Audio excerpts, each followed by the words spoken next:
ডিমের জন্য কোন জাতের পাখি পালন করবেন? জাপানি পাখি পালন করবেন নাকি হাইব্রিড পাখি পালন করবেন? আসসালামু আলাইকুম, আশা করি সকলে ভালো আছেন। শুরুতে আপনাকে আগে জানতে হবে কোন জাতের পাখি বেশি ডিম দেয়। জাপানি পাখি বেশি ডিম দেয় নাকি হাইব্রিড পাখি ডিম দেয় বেশি?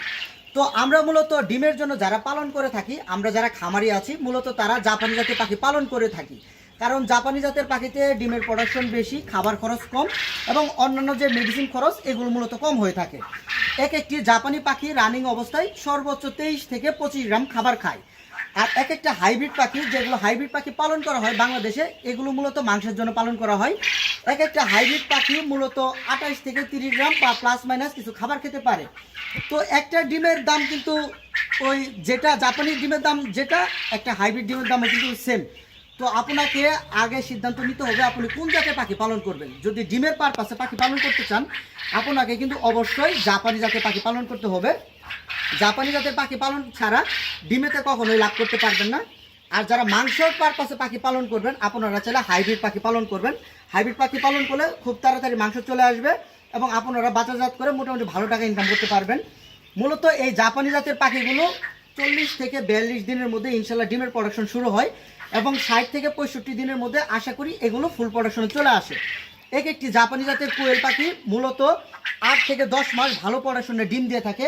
আলহামদুলিল্লাহ আমাদের এখানে যে পাখিগুলো দেখতে পাচ্ছেন এগুলো কিন্তু পিওর জাপানি জাতের কোয়েল পাখি। কারণ আমরা মূলত ডিমের জন্য পাখি পালন করে থাকি, যার জন্য আমরা কিন্তু মূলত বাচ্চা ফুটাই। আর আমাদের কাছ থেকে যারা বাচ্চা নেন মূলত কিন্তু তারা এই ডিমের জন্য পাখি পালন করে থাকে। তো আমরা যদি হাইব্রিড জাতের পাখি পালন করি তাহলে কিন্তু একজন খামারি এখান থেকে লাভ করতে পারবেন না, কারণ হাইব্রিড পাখিটা মূলত মাংসের জন্য। আর আমাদের ডিমের সাইজ দেখুন, আলহামদুলিল্লাহ যদি এক একটা ডিমের সাইজ দেখুন, এগুলো কিন্তু মূলত 20 ডিম। এই ডিম দিয়ে কিন্তু আলহামদুলিল্লাহ আমরা বাচ্চা ফুটাই আর বাচ্চাগুলো সারা বাংলাদেশ ডেলিভারি দিয়ে থাকি।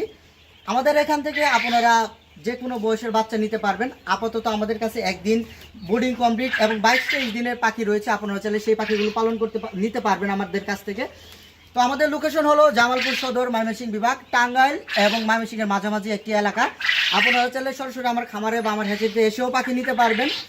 আর ভিডিওর মূল টপিকস হলো আপনারা যারা ডিমের জন্য পাখি পালন করবেন অবশ্যই জাপানি জাতের পাখি পালন করবেন।